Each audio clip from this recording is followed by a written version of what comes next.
సాగు నేలల యొక్క పరిస్థితి కనుక మన రాష్ట్రంలో గమనించుకునైతే మనది మొదటి నుంచి కూడా మనకు ఈ డక్కన్ ప్లేటు భూములు కాబట్టి దాదాపు 50 నుంచి 60% వరకు కూడా మన ఎర్ర చిలక నేలలు అంటే వాటి యొక్క లోతు ఉండి తక్కువగా ఉండి తేలికపాటి నేలలు, వాటి యొక్క పోషకాల పట్టుకునే గుణం కూడా తక్కువగా ఉంటుంది, నీటిని పట్టుకునే గుణం కూడా తక్కువగా ఉంటుంది. కాకపోతే ఏంటంటే మనకు వర్షం పడినప్పుడు వర్షపు నీటు భూమి లోపలి పొరలకు ఇంకే గుణం ఎక్కువగా ఉంటుంది ఈ తేలికపాటి నేలలు కాబట్టి.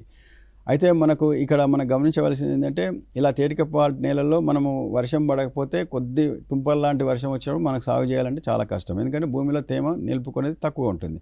అయితే మనకు కొన్ని జిల్లాలలో మనకు ఒక 20-25% వరకు మనకు కండగల మంచిగా లోతైన నల్లరేగడి భూములు కూడా ఉన్నాయి. ఇక్కడ మనకు ఒక మోస్తారు వర్షాలు కనుక పడితే మనకు భూమిలో తేమ నిలుపుకునే శాతం ఈ భూమిలోకి ఎక్కువగా ఉంటుంది.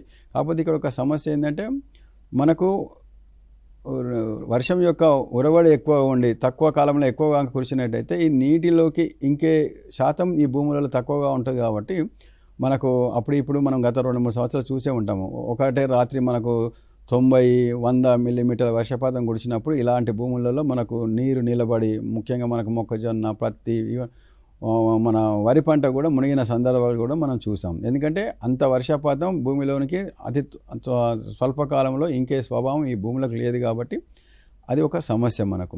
కాకపోతే ఏంటంటే ఇక్కడ మనకు కొంచెం దీర్ఘకాలిక పంటలైన పత్తి, మొక్కజొన్న, మనకు మిరప పంటలు కూడా మనకి ఇట్లా కండగల భూములు కాబట్టి రేగడి నేలలకి మనం చెప్తాం. అదే ఈ చలికా నేలలు తక్కువ లోతున్న భూములను అయితే మనకు ఎక్కువ ఏంటంటే తక్కువ కాల పరిమితి కలిగి ఉండి మనకు ఒక 2-3 నెలల్లో పంటకు వచ్చేదైతే పెసర, మీనము, పొద్దుతిరుగుడు, నువ్వుల లాంటి పంటలను మనము సిఫారసు చేస్తున్నాము.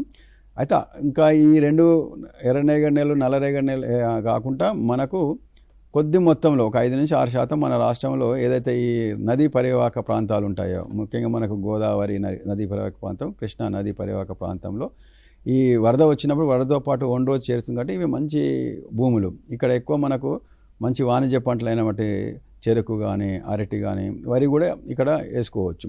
ఇవన్నీ కూడా అక్కడ మనకు భూములు పనికొస్తున్నాయి, మంచి పంటలను పండిస్తాయి. కానీ వర్షము ఎక్కువ వచ్చినా ఒక్కోసారి మనకు మునిగే అవకాశం ఉంటుంది. చాలా మటుకు చూసాం మనకు ఈ నదీ పరివాహక ప్రాంతంలో నది కనుక ఉధృతంగా ప్రవహించినప్పుడు అవన్నీ కూడా ఫ్లడ్ అయిపోతాయి. కాబట్టి ఇక్కడ సమస్యలు ఉంటాయి, కొంత మనకు అనుకూలంగా కూడా ఉంటాయి. దాన్ని చూసుకొని రైతు సోదరులు ఇప్పుడు ముందుకు వెళ్ళటానికి నిర్ణయం తీసుకోవాలి.